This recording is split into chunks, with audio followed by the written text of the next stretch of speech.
como había tanta trifulca, Why is she, no why había is she una behind coordinación a entre los fence? incas y los españoles. Because she's a woman. My bad.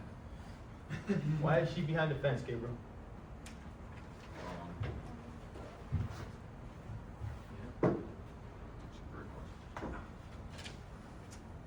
So the question is, why is she behind the fence? It's very specifically on purpose. She's showing herself that way. Andrew said it's because she's a woman. Sadia, what do you think? That has anything to do with them being the first daughters of Spanish men into women, and think about it being wrong? That is, well, this convent is the religious institution that was put in place right at the very beginning. Let me show you guys the building. Right at the very beginning of the Spanish Empire. Okay? I mean, look how beautiful. Look how beautiful, right? You see this is, I mean, the way that they dress is partially a creation of the clash and the collective learning between the Muslim and the Christian empires and kingdoms. Because each side would be like, your women are whores. And then we would be like, no, your women are sluts. And so all the women got to cover their hair because that's just unacceptable, women flaunting their hair like that. But because they're learning from each other. This whole idea of like women covering, this you can see it happening in the Middle Ages and in the early modern. So because of that enormous clash, that civilizational clash, the indigenous, partially Spanish, mestiza women of this convent wear hair coverings. It is something that's never been part of that. And it's still present today. It's here right now. They're still there. Yes, Andrew? So are you saying that, well, Christianity and Islam. The Ottoman Empire versus the Habsburgs. okay, so that was developed then and that they just brought it over to. Of course, because each side is saying, our women are more holy than yours. Our women are so modest. Our women know their place. We're better than you. Because each side is saying, Islam is actually better than Christianity. Look at our cities, they're bigger. Look at our stacks, so much taller. Right? Let's check out our women. So many and so modest. Islam, you know what I mean? Like and we just put you in the dirt in North Africa. How about that? Islam. We took Constantinople. He wrote to the Pope, "I'm coming, my son." Like, you know what I mean? Like I call myself Caesar. So these are huge forces, and part of them, these civilizational challenges, each side is reacting and learning from the other. But now Europe is radiating out into the world. So everything that it's learned in this competition with the Ottoman Empire, it's applying in the mountains of the Andes. Because these kind of institutions were developed in the Reconquista of the Iberian Peninsula. You see how deep-rooted they are. So why are the women behind a fence? What are they saying? What is that? What is the Mother Superior saying to all of us by putting, yes, please, go ahead. Is she trying to say that, like, they're oppressed or, like, they feel like they're kind of trapped in something and, like, not, like... I love how you're saying that, and definitely a sticker for you. That is how I would see it. And I feel you from the bottom of my heart. But just like people who signal other forms of modesty, she's actually doing it. She's a Mother Superior. She's a very important and very educated, in many cases doctorates, woman. She's saying, I'm so modest, me, because of what I decide. This is my choice. I want to have a middle grade between me and men because I am so modest. She's not saying I'm being oppressed. She's saying I'm the boss in here. And that is how God has determined it, and no men get to come in. No men. See, you try to get near us, we have a grate. We can talk to you at the grate. And so there's all of these poems from back in the day of people coming, because young girls would be put in there not because they had a vocation, but because they want to make them into elite women. These are elite, educated women. They become part of the church institution. Other than the indigenous people, who owns the majority of land in the Spanish Empire, John?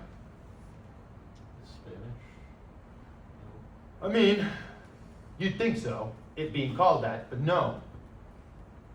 Like, who do you think owns? Look at all those. You think this is cheap? You think this look cheap to you? Church. Yeah, the church. Does it look cheap to you? No. No. What do you think they got the money for? Like the church. Yeah. Look at that. Rock. I mean, amazing. That's iron from the 1600s. You know how much money you have to have? That's like putting like gold in like that. Pure iron. What's up? Look at our balustrade made out of iron. Yeah. Like this is incredibly valuable. Where did all that money for all these amazing churches that still exist today? Where did it come from? I'm thinking of the like Catholic people back in Spain or all over. No. What do you think, James? The British. The British, no, they were not supporting convents in the Andes, but that is a unique answer. I will give you that. Yes, Camilo. I would have said tax-paying indigenous, or no? So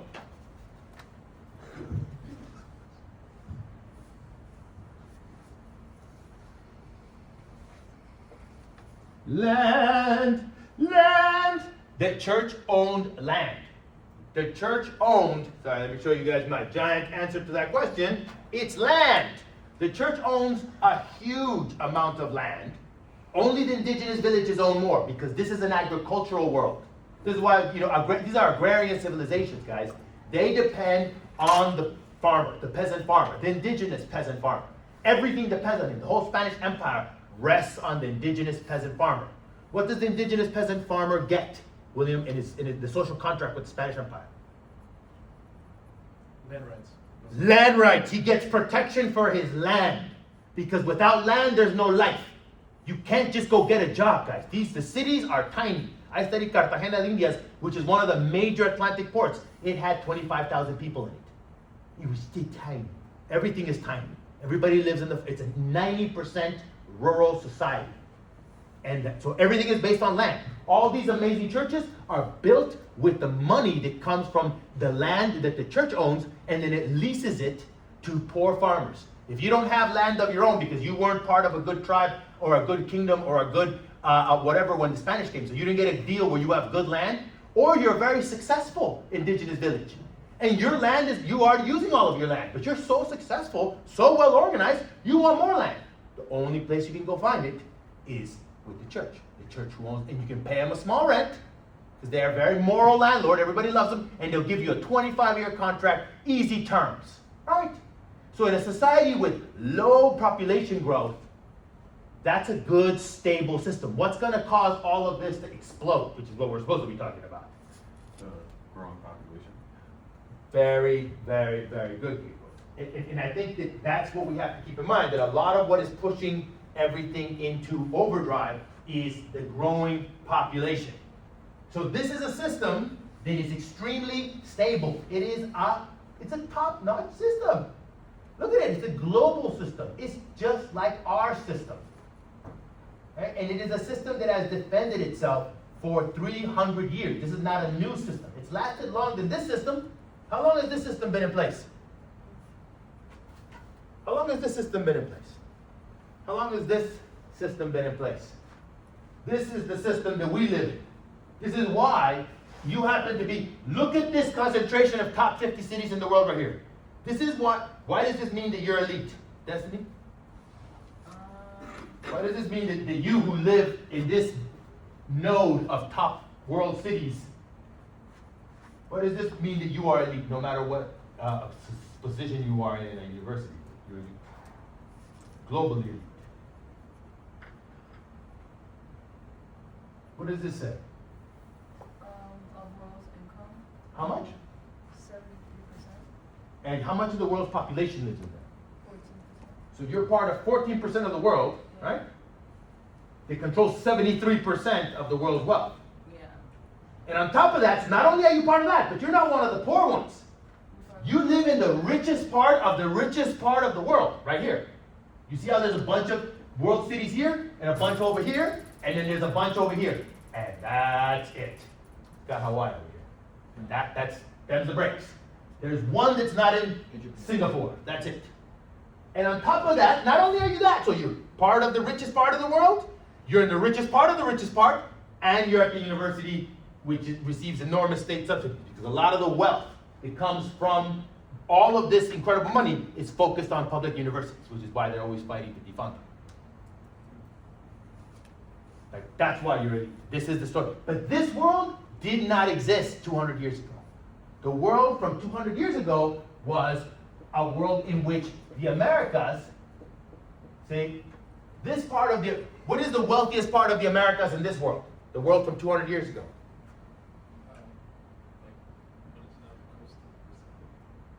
This is the wealthiest part of the Americas, right here, by far. More universities, bigger cities, more super ships, more printing presses, right?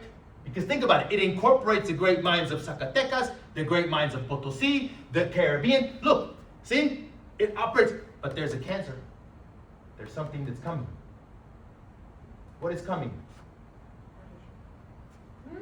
Even worse than the British. The British are definitely a problem, but we managed to hold the British off. Look at this. The British Empire is definitely coming, but we managed, this is as much as it was able to do. We managed to keep it back. No, there's something new coming. And by the way, this is the old one. You used to be part of the 15% of the population who had 61% of the wealth. When it first came out, it was this one. This is the new one. Our share of the global population dropped. Our share of wealth went up. So you've gotten richer. When people say that we can't tax the rich people because they're perfect, please remember this. They've gotten so much richer. Because it hasn't been us. I mean, unless you're getting rich, in which case, share. So, problem with this giant world. Okay, so what is the problem with this giant world that has been created, that the Spanish Empire created? I want to hear, no, I still want to hear. What is coming? What is going to destroy the, yes, and The French. no, actually the French are on our side. They're Catholics. They might be, they want to be in charge, but the French are 100% on the side. And remember, after the War of Spanish Succession, it's all Bourbons. Yes. The Ottomans? The Ottomans at this point have been defeated. By 1800, they've been defeated. See, look, Latin America in 1800, it's all Spanish Empire. Notice, of course, the map just cuts off there. They don't cut off at the border because they don't want to be too obvious about it. But they're just like, hey, you know what? That's all that fits. Eat my ass. But this is true. Something's going to happen. It's the United States. As Matthew said, it's the goddamn United States. What is absolutely incredible to me is how blind we are to ourselves. We are the 18,000-pound gorilla. It's I even have a video for you guys for the triumph of liberalism where there's an elite that comes out and says every decade or so we have to pick up a small country and slam it against the wall so that the world knows that we are serious. And then, of course, Stephen Miller came out and said, yeah, that thing. Recently. I have a good video for you guys. Point is, why? If I just showed you a very stable system. I just showed you a damn stable system. It's so legitimate that people are still doing it. They're like, we're still going to dress up like that. Because this is so damn legitimate that indigenous women, of course mestiza because we're all mestiza, but will come and join this convent that's considered a high mark of honor in the 2010s. It's becoming more popular, in fact. Now with tourism, these incredible treasures actually have another stream of income, so the churches are growing again. Yeah? Churches are growing again. They're being rehabilitated, and many of them were falling apart. So it's so powerful that it's still existing. Why is this going to happen? Imperialism. Very good, interesting. Very interesting. Why imperialism? Because this is what it says here is this is the Spanish Empire. And then 30 years later, the Spanish Empire and the Portuguese Empire are gone. So why is imperialism that story?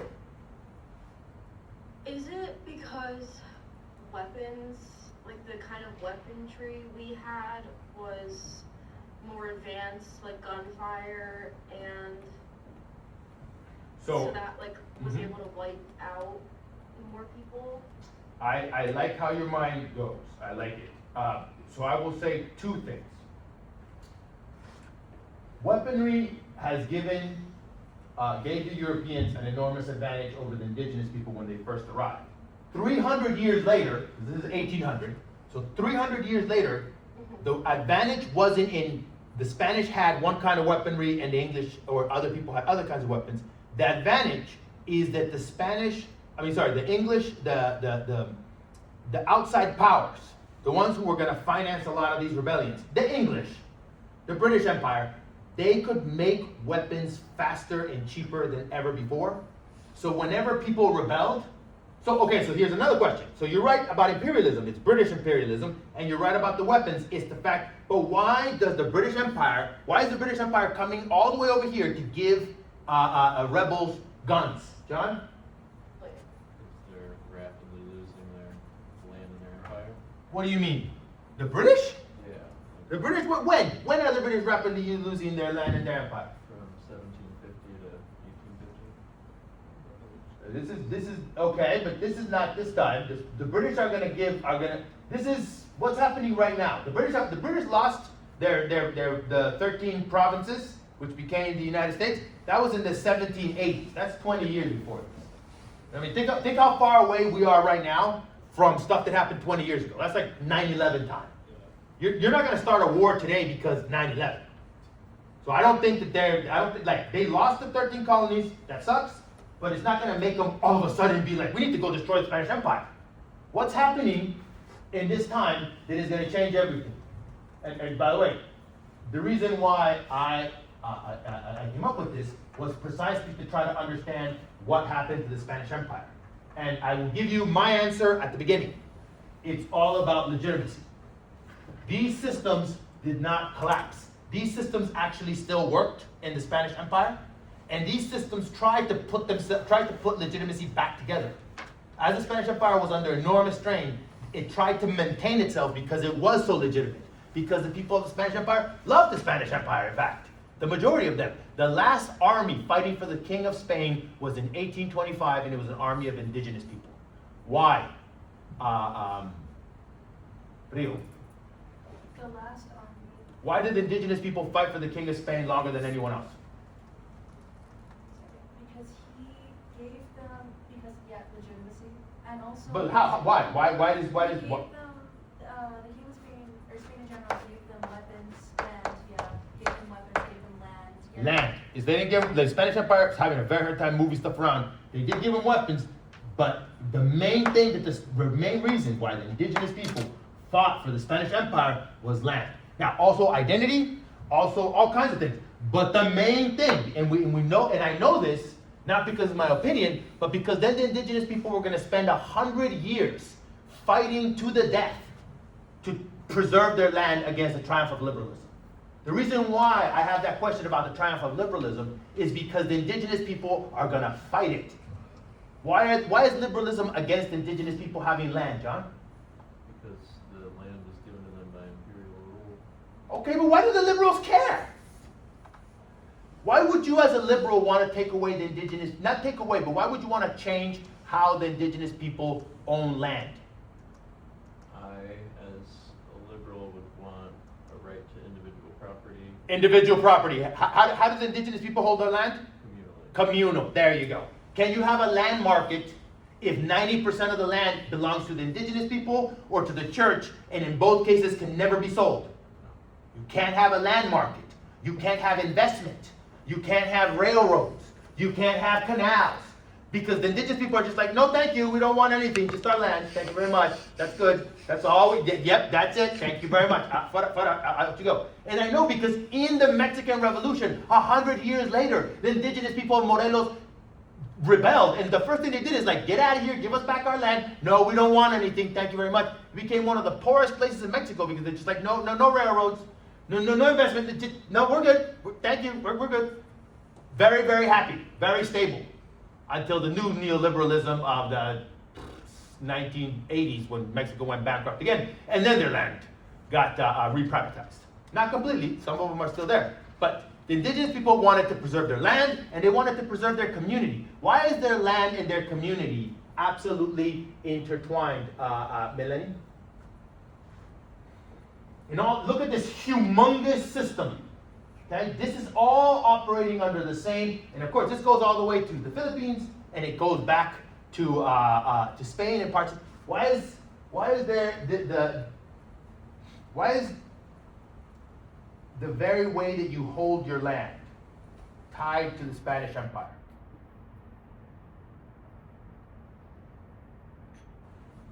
Was it because I was thinking of because that's the benefit that they left for them. Like that's the only thing they have left from the Spanish period. Yes, yes. I mean, also low taxes. Low taxes. Like the Spanish Empire was also a low tax. You know, it was an agrarian empire, right? You guys saw the video of the Big History Project where it says if you raise taxes a lot, people will rebel. Yeah, and we know because we've talked about how some people rebelled. Did we talk about the precursors? If we didn't, let me show you guys really quickly. No. Okay, we're gonna stick with independence. Point is, when the United States rebelled against Great Britain, there were rebellions in Peru, Tupac Amaru, and in what is now Colombia, in the empire in New Granada, for taxes and in order to establish independent power in the case of Tupac Amaru. You guys know about Tupac Amaru, right? Tupac Amaru is this guy. He established a giant. Where's this? There you go. They control this huge piece right here. Okay. Look at the dates. Right at the same time that the United States was fighting the British. And there's also a tax revolt.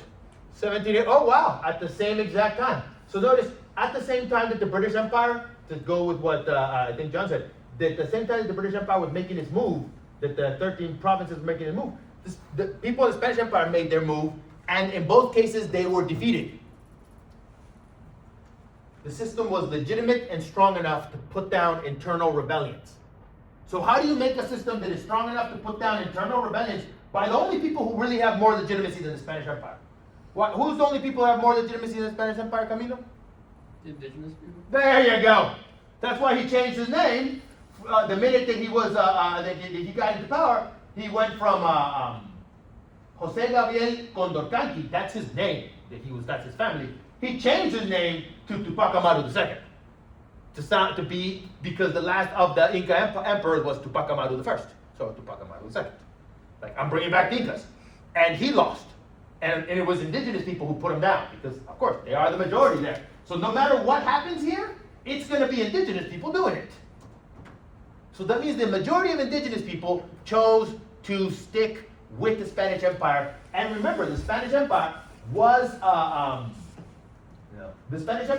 supporting the independence of the United States because we were in alliance with remember how the French supported the independence of the United States? The Spanish were part of that. They just always erase us and put and only. But we gave more money and supplies proportionally than the French did. And they needed it because they were fighting against the British, who are super powerful. So, the Spanish Empire in 1790 had stabilized itself and had even managed to make a deal with these crazy, insane Protestant, like warmongers up here, who are doing this new, what do these guys believe? What's their system of government? Luis? You might have heard about them, you might have heard about these guys. What was their system of government? Sorry? Yes, and so what do you call that? Democracy. And democracy is part of what system of government? What philosophy of government?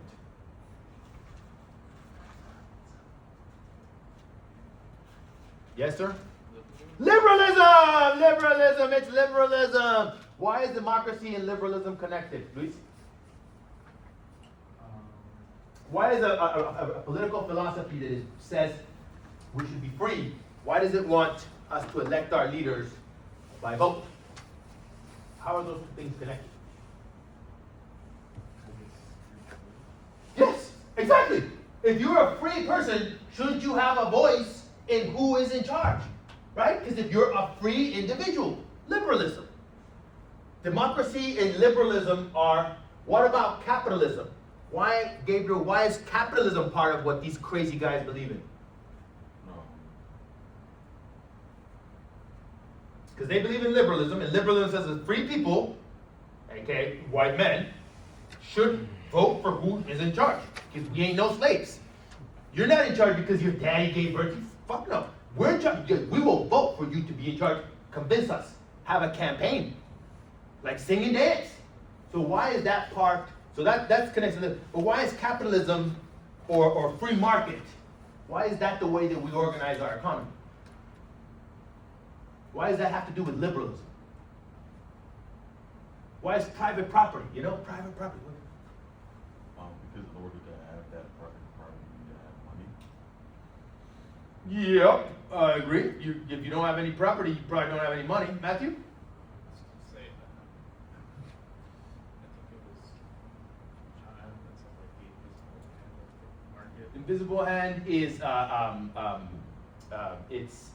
God damn it, it's The Wealth of Nations by? The Wealth, okay, so, yeah, okay, so there's a very famous book, Adam Smith. A very famous book called The Wealth of Nations by Adam Smith. It is absolutely amazing. And I have it up here. An Inquiry, The Wealth of Nations. Okay, this is a BBC, 45 minutes. Okay, very, very short. God damn it, they took it off. Okay, I need to fix, I can fix it. But it's 43 minutes, guys. And it even has extra read. All of this is available, of course. The Wealth of Nations is the first great book of how of liberal economics. Look, it's from 1776. See? From Scotland. And his argument is that if you don't have free markets, if you don't have freedom to choose your own job and how you're going to invest your money, you're not really a free person. You're not libre. You're not a liberal. You're not liberated. Right? That's why we don't let women have credit cards. Right? Well, at least we did it until recently. Like every time, remember when we, but they should have told you guys that there was time when women couldn't do things because they weren't free. The whole purpose is to be like, you're not free. If you want to buy a house, you have to have your husband with you or your dad because you're not a full person. A full person can make decisions about money independently. Does that make sense, Gabriel? So why is liberalism in favor of the free market? Why is it? Yes, what did I just say?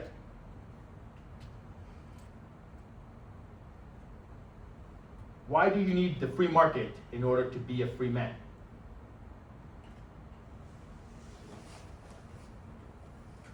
Yes, you did. Go ahead. Save him. Okay, I'll save him. Because because you have the ability to like buy whatever you want. You have the ability to like make money and choose what you want to do and what you want to spend your money on. Why is that necessary for you to be free? Why can't I just let someone else decide everything for me and still be free? Because then it's not my decision. I have no independence. Not independent. See, you need to be free and independent.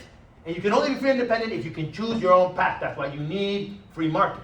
And if you have communal property, what that means is you're born into a community. You're born into the indigenous people of Puebla, which just means pueblo, right? It just means we are the indigenous people who live in towns. Wow. Like, yes, we're so civilized. We're so civilized. Our whole place is called the towns. We live in towns. You know, like there's also the Pueblo Indios in the United States. There's a lot of places named town. Huh. It's almost like that was a really big deal because that's how the Spanish Empire organized the indigenous people. It might be relevant. Okay. So, indigenous people are in favor of the Spanish monarchy because it provides them with a way to continue their culture and their identity, their community. It preserves it. Within this new world, the Spanish Empire served as a big crust that protected the indigenous people inside. The soft, crunchy, delicious indigenous people inside was all of their land that they were not taking advantage of, that they were not developing. Indigenous people who were against progress, right? Because why are indigenous people against progress, Brian? Or the indigenous people of the Spanish Empire? Why were they always accused of being against progress? Because they had their own systems already that were stripped away from them. Well, no, they were stripped. That's what I'm trying to say. The Spanish Empire preserved their system. Why would the Spanish Empire protect the old system of the indigenous people? It changed it. Don't get me wrong. It was conquest, and you will love the Virgin Mary. You will love the Virgin Mary. And you will put pants on. And you will cover your women up. Which no indigenous people in the Americas did any of that covering women up. We did other things, like putting stuff through our penises, and pulling it through for bloodletting purposes. See, I wish I was kidding. We made statues like, ah! Yeah. Some really good ones. They're linked in the syllabus. But the whole thing, like you saw those indigenous women I showed you, that's part of the Spanish Empire. Go ahead, Rick. I was gonna say they preserved it because of like a Yes, because they're very civilized people, and you're never gonna hear me saying no, the Spanish are not civilized. But let's assume that they are people, just as bad as everyone else. What is the benefit that the Spanish Empire received by protecting the indigenous people instead of doing to them the good old, where's the Connecticut people? Right? Where are they? They're not here. They used to be here. They're not here no more. So, go ahead, Brett. Sorry, go ahead. No, I was just gonna say collective learning, they learned. Yes. I mean, they definitely learned from the indigenous people. They got all kinds of goods from them. Chocolate. Chocolate. The cacao, right? And the indigo. I mean, the cochineal and all kinds of good stuff. But in other systems, in the free market system, we didn't keep the indigenous people just so we can learn from them. We learned what we could and then genocided them. Why would the Spanish Empire deliberately, I showed you guys the law, I know for sure I showed you guys the law, the law for the protection and good government of the indigenous, 1542. Yes, Camilo? Taxes? Taxes. Super, who's gonna pay? You think the indigenous people didn't love taxes? They paid those taxes because the taxes are their proof that they deserve, that they have the protection of the courts for their land. Yes? Was this taxes paid through the churches? That if the church owned land, that the church got more of the taxes. All the people paid a special 10% tax to churches. So but the indigenous people paid a special thank you for conquering us tax that went directly to the crown. And that was one of the crown's most important revenue streams, was the indigenous people sending them the thank you for conquering us tax, because the indigenous people always paid. Why would they always pay? Yes? Well, more importantly, it's more of self-interest as well. All of it is You don't want to self-interest. have these tribes or empires fighting against the Spanish Empire. But also, once they do the taxes, then they can give them titles or tax exemptions or horse riding privileges once you do it as well. All kinds of good stuff. But more than anything else, you can go to the courts, the Spanish Empire's courts, the ones that I studied. They're right here. And you can defend yourself. If someone tries to take your land or encroach on your land, you can go to the court and win. In fact, we found in the enormous archives of the Spanish Empire, there's actually miles of underground tunnels full of paper that have never been read, waiting for you guys. If any of you guys want to go blind looking at old scribbles, boy, do I have an opportunity to make no money. You will bore people to tears about it forever. So, in these archives, you know what we found? We found that the indigenous people made special contracts with real sharp lawyers. I was going to say Jew lawyers, but there was no Jewish people in the Spanish Empire. So, shark lawyers. And they would falsify land titles. The indigenous people would basically falsify land titles, saying that we got this land title from Hernán Cortés. Hernán Cortés gave us this land. He never did.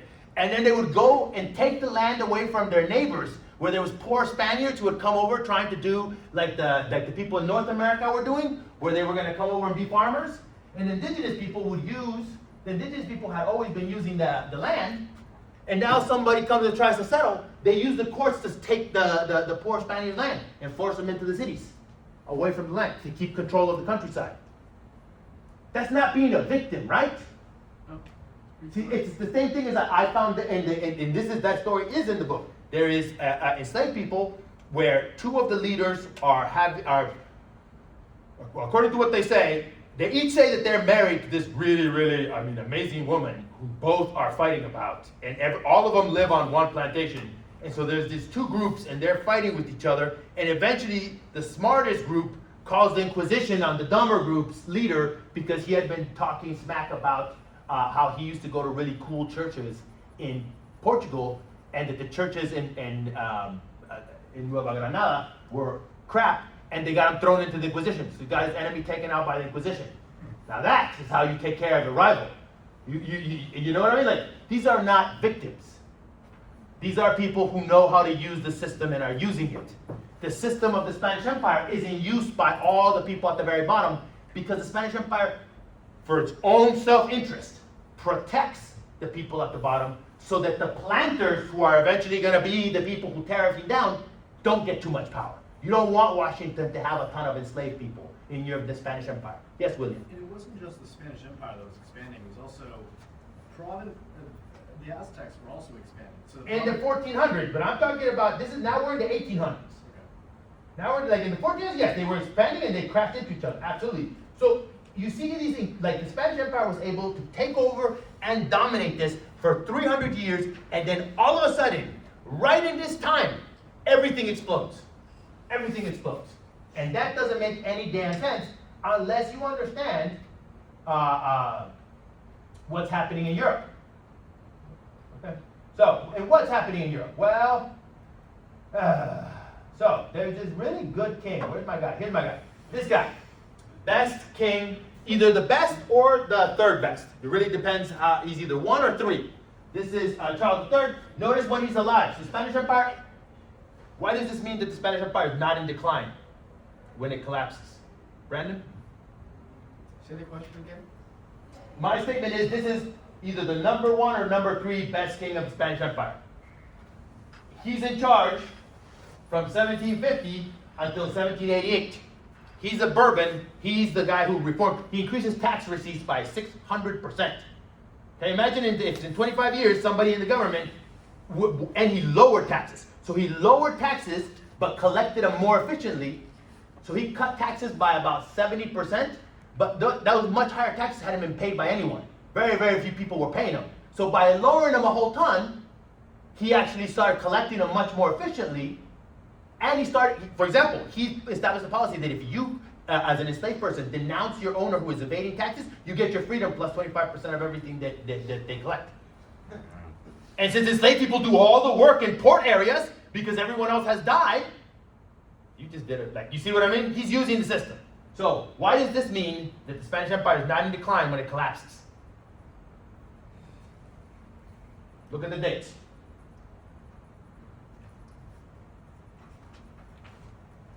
The Spanish Empire is going to collapse. See, he left it like this. This is the largest the Spanish Empire in the Americas ever was. It's expanding. That's why. Because if he's one of the best kings and he's in charge right before it all collapses, it collapses under his son. His son is in charge when it collapses. It's not in decline. That's why this map is made in 1790, because that's when he died in 1788. That's when he even left it with a treaty with the United States. He managed to control the crazy. Look, and he kept them out of the Gulf of Mexico. And he saw that if he let them into the Gulf of Mexico, what was going to happen? Brian? They would have a lot of trade opportunities. And how do you know that the United States is messing with the Gulf of Mexico? Because obviously they had to have some sort of agreement or concrete around that area. Yes, and nowadays, how do we know that the Gulf of Mexico is still like a thorn in the side of the United States? What's happened recently to the Gulf of Mexico? Well, I'm not too sure. Does anyone know what's happened recently to the Gulf of Mexico? Brandon, please help us. The name has been changed. Its name's been changed. Oh! What do they call it? Gulf of America, which is hilarious for me because, as you know, I think this is America. So calling the Gulf of America, I'm like, At least call it the Gulf of yeah, I mean, exactly. But you see what I mean? They're trying to kill, it's so, you can see, the fact that they would change their name, we don't do this for everything. It's specifically, you see what I mean? It's because we took it from you. They're trying to hold, when he leaves, we're holding the U.S. back. What changes? His son, terrible king.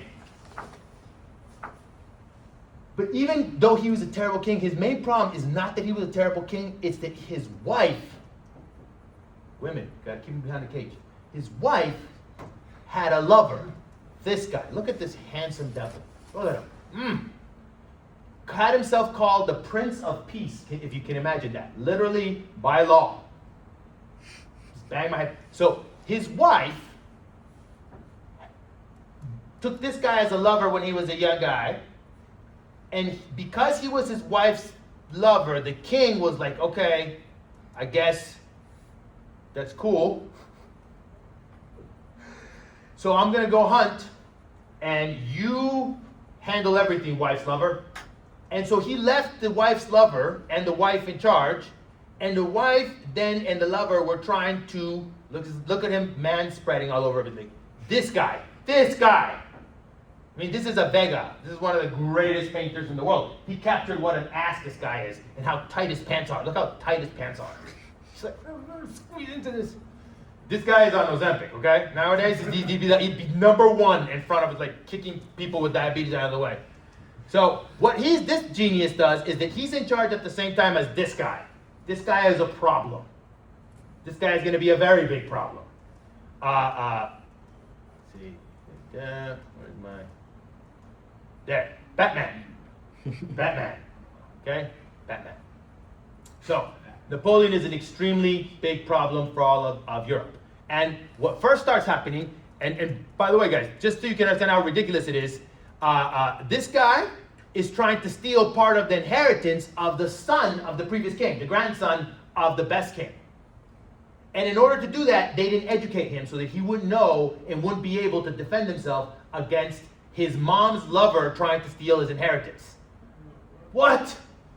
And by the way, can you imagine, like, you go from the best king to an idiot who lets his wife's lover destroy your kingdom and torture your son so that they just leave you alone, you can go hunting. And 100 million people depend on you.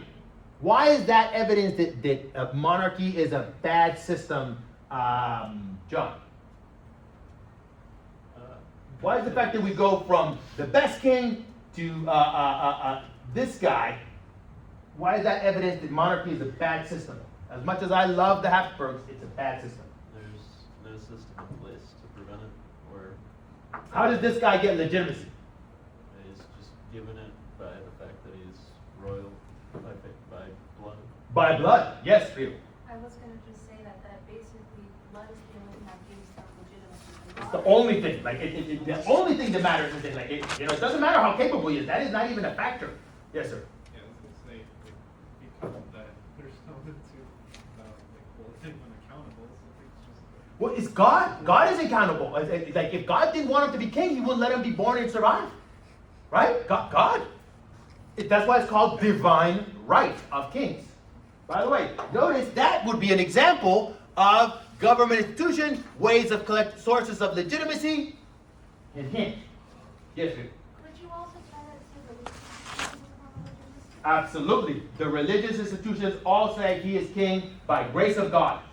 And they pray for him before every ceremony throughout all of the Spanish Empire. The churches start with praying for him. The same way as in the Muslim churches of the Ottoman Empire, they start by praying for the legitimate caliph, who also comes. It's Ottoman. It is the caliph, right? Ottoman caliph. Yeah, it is right. Don't check it. Don't worry. It's the Ottoman emperor. Let's put it that way. And in both cases, you start all prayers by praying for the king. Yes. I wanted to ask something else really early question. Yes. So technically in this case, could a religious institution also be counted as a government one? Absolutely. Very, very good. Do you want to get a sticker? Yes, Professor Luis, thank you. Very good. Very, very good. Why? Why, Brandon? Why can I count all religious institutions as government institutions in the Spanish Empire? Because they influenced Christianity into the, as that was binding as the government, when we created, So okay, I think I kind of follow what you're saying, but let me put it this way. Well, first, who gives the religious institutions their land? It's the Spanish monarchy. The Spanish monarchy gives them their land, so they are who appoints the heads of the religious institution? The Spanish monarchy. They have a special deal with the papacy. Because they are taking over this whole continent that no one knew about and turning it Catholic. Think about it. Think how crazy it is. Like a whole continent that was never connected to Catholicism is now one of the most Catholic places on earth. Whoa.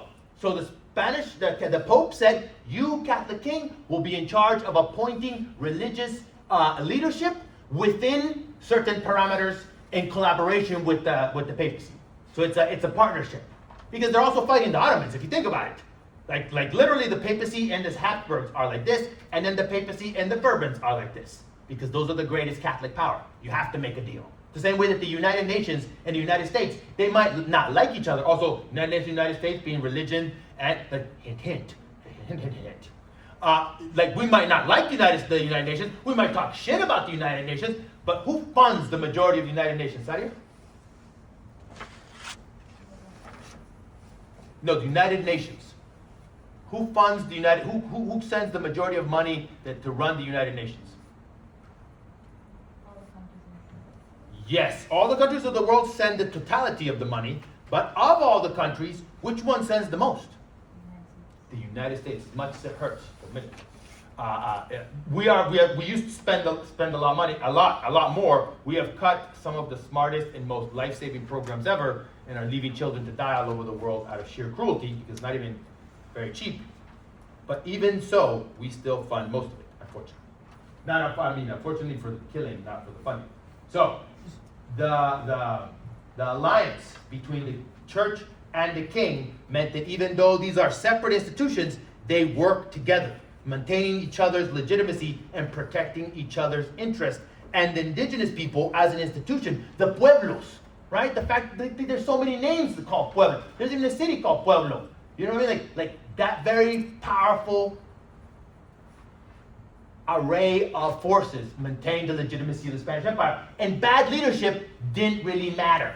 Because, hey man, the system is too damn legitimate. Could he really change the deal in Peru? Right? Could he change the deal for the indigenous people of Peru? Why not? He's the king. They already had their product. Well, they already had he already. Hold on, I know what I'm trying to say. It's just not correct. So think about it. He is king of Spain because of the law, right? The laws of Spain. What do the laws of Spain say about the indigenous people in Peru? They fund their own land. They get to keep their own land, right? So can he change the system that gives him legitimacy, that also gives legitimacy to the people, to the indigenous people of Peru? Not 'cause it's law. It's all together. It's all together. Same way, like he's not going to go in, even he might be bad, but he's not going to go take land away from the churches, right? Even the Prince of Peace can't take land away from the church. Not that these guys, this guy, Martin Shkreli and him would be blood brothers, okay? And if you don't know who Martin Shkreli is, wait till you have cancer. You'll find out. But they cannot change the fundamental details of the system. Yes, Brian. He gets it. So who made that law? Like, who establishes? Who established? Well, during the conquest of the Americas in the 1500s, the indigenous people that allied themselves with the Spanish Empire were allowed to join the Spanish Empire and keep their land. That's how the Spanish Empire sent tiny numbers of these guys. Okay, like this guy went. My ancestor. This guy went to take over Central America with 1,000 guys, 200 horses. Like if you've ever walked from Guatemala City to Chimaltenango, which we did you ever do the Antorcha, Rio? Did you ever run with the Antorcha? With the torch, you have to run around with the torch when you're at school. Yeah, you did the Antorcha? Yeah, exactly. So if you've ever run with the Antorcha, and Rio and Mio both have, you realize that Guatemala might look like a small country on the map, but once you have to walk across it, it's very big. Very big. So 1,000 people, how did they take over Central America?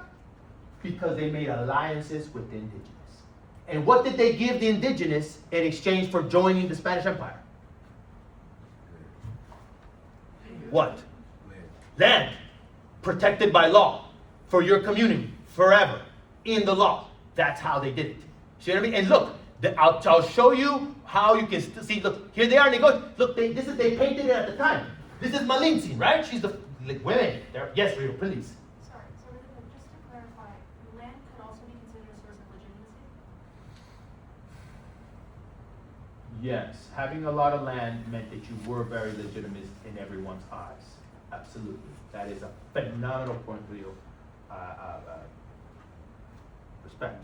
Yes, but it meant that just because you obviously, how do you get a ton of land? You have to be make an ancient deal with the Spanish Empire, or you have to be the church. So like you owning a lot of, or you have to be a super rich and favored person because somehow you accumulated a lot of land. So being a land, even today, like he owns thousands of acres. Like I mean, come on, you don't struggle for dates. Let's put it that way.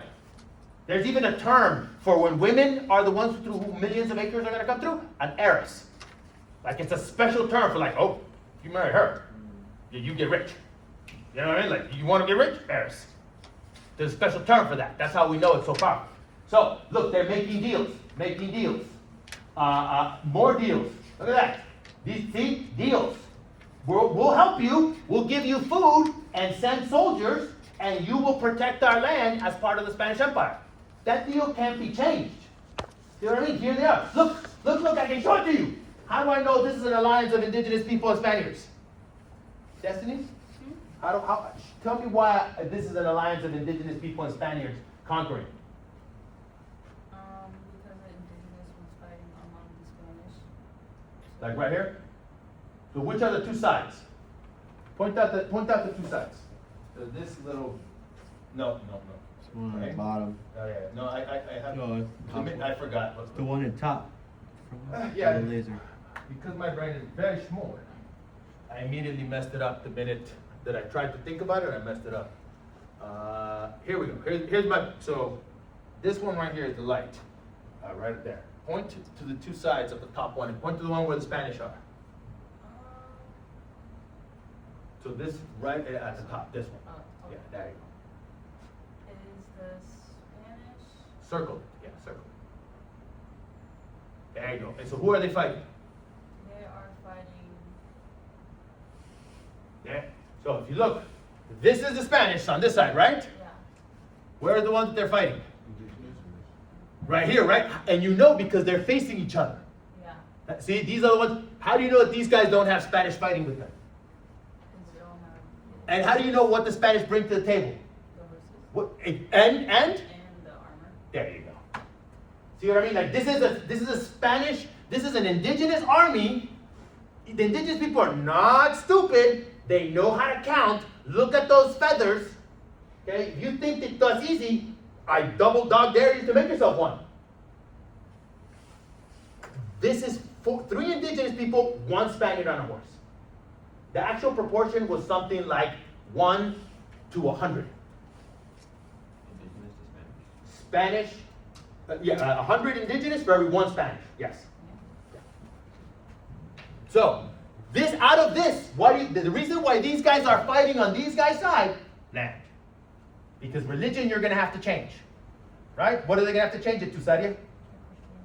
Catholicism. Not just Christianity, Catholicism. When I say right here, like be very specific, what I mean is you can't just say Christianity because they are not okay with the Protestants. And the Protestants are also Christians. Yes, come I got here a little late. Well, what is this? This is the quiz that you're going to take. Oh, okay. Yes. In 4 minutes. Okay. So, what I'm trying to explain is that there is no doubt tons of horrendous violence, tons of terrible diseases. Okay? But at the end of the day, there's even battle dogs. Battle dogs.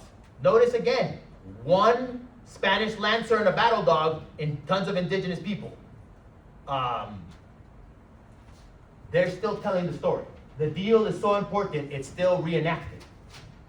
This is the deal that preserves your land. So Brandon, interpret this picture for me. This one. Interpret this one. Looks like they're coming together, like forming some sort of like alliance. How do we know? Because they're holding hands. There you go. Holding hands. That's a human thing, right? And what is bringing them together? This is indigenous, he's a jaguar, but he's actually a jaguar warrior, not an actual jaguar. So, Malinzi, a woman. Look, they're doing out the whole new institution, they're doing the new identities. They're saying, mestizo, mixed. See? They're saying through women, because remember, there are not a lot of female conquistadors. Okay? So indigenous women are how property is passed. Indigenous women are the way that the system is reproduced. That's why when my brother did the 23andMe for his wife, 25% indigenous, 25% sub-Saharan African, 50% Spanish. Like that is the standard, typical, everybody and your grandma mix. Okay. Professor, Yes, ma'am. Please. have you ever read Domitula's testimony? She was a woman from the Bolivian mines. I think I know what you're talking about, but please tell us more. Okay, well, I'm just asking because obviously. But tell us more about Donatilla. When was she? Honestly, not too long. I think it was 1960 to 19. Right, I think I know what you, okay, so what was she famous for? She was famous for the fact that she was a woman who was in the Bolivian mines, and women were very much so oppressed, especially indigenous Yes. women. This is during the triumph of liberalism. She worked very hard and then she kind of taught herself to write and read, right? Yes. And she started exactly. keeping diaries. Yes. And these became kind of an incredible resource because we don't have any voices from women at that station at all. It's Exactly. totally opaque to us. Exactly. And what she So described, yes, please go ahead.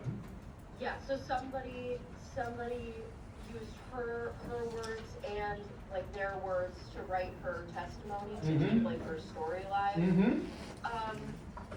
I wanted to ask why, because obviously here like indigenous people seem to be celebrated and like this unity seems to be like very important. What's her name? I'm forgetting her name. For like women, and like men who were in brutal conditions in the mines and such, like her husband died. Why is there still so much like marginality between like if you were indigenous versus non-indigenous, within Bolivia? Oh my goodness, you really put me on the spot here. I'm grateful to you. Sticker for that. I owe you a sticker when you come in. I would say that what we see in the indigenous run villages and communities is that women have a very important leadership role. I, for example, and the farm in Guatemala, we have a family that is kind of our family. They're indigenous people, and the woman,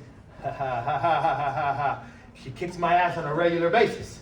You know what I mean? Like she's up, like, and these are very powerful women. And also I study, and it's in the book.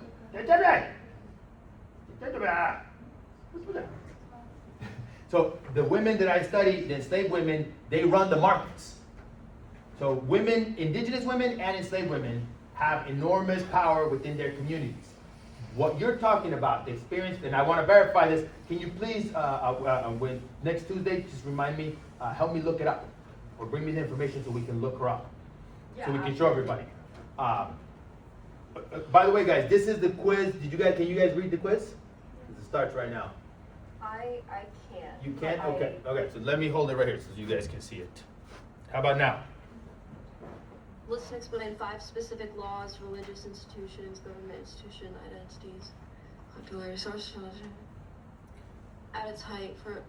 So can you hold this to me and then I'll explain it to everybody. So what I am trying to do is, I'll read it again, is list and explain 5 specific, notice the little thingies, laws. It can be the laws of 1542, the new laws. It can be the recopilación de leyes de Indias of the 1580s. Religious institutions, Jesuits, missions, the Catholic Church, the regular Catholic Church, etc., etc., etc. Government institutions, cabildos, viceroyalties, the Cortes. What is the one? Oh, the high judges are audiencias, the audiencias. I studied audiencias. What? Identities, right? Remember we talked about ways of collective learning, okay? Sources of legitimacy of the Spanish Empire at its height, which I've already made the argument is 1790. Let me write it down here. And this is something that Stephen and me were talking about to try to make it easier for all of our brains that have specific counterparts in the high empire that you live in. This is right now we are at the height of the Republican U.S. empire. This is by the government's own argument. We are in the golden age. So it's not my opinion. It's on the White House front page. Yes, sir.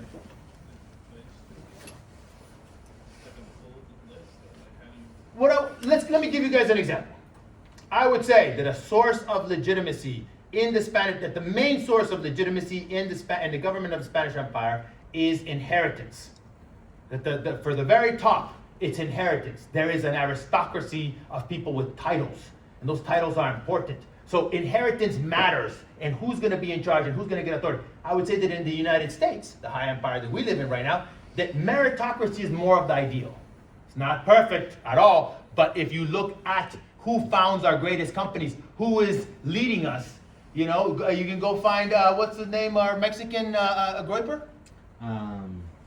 What's his name? Nick Fuentes. Nick Fuentes. Merit. See? Evil, but meritorious. He earned that by convincing a bunch of white racists that he's gonna lead them to the white promised land from Mexico. Boom, baby! What can Brown do for you? Like, that's what I'm talking about.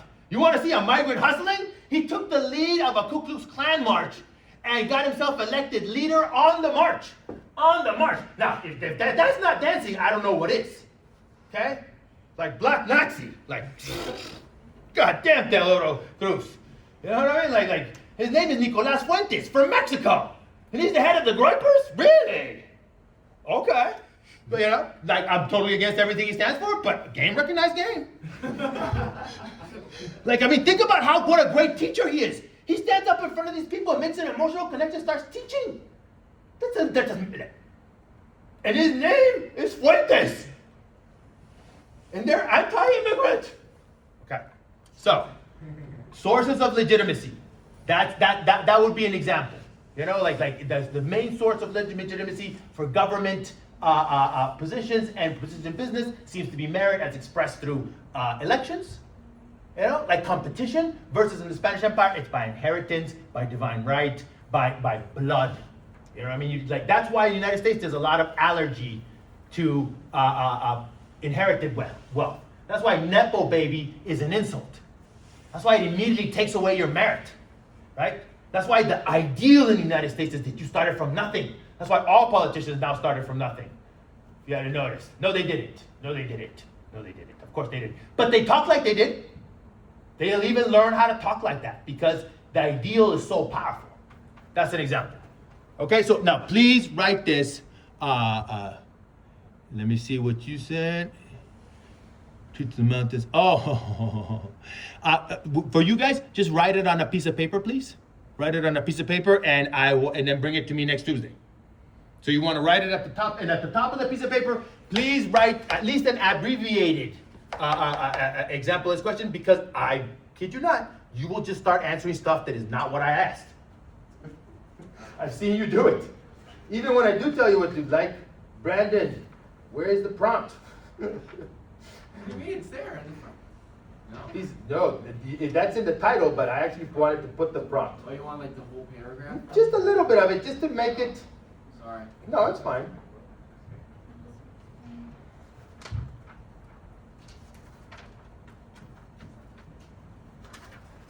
Does that make sense for both of you guys?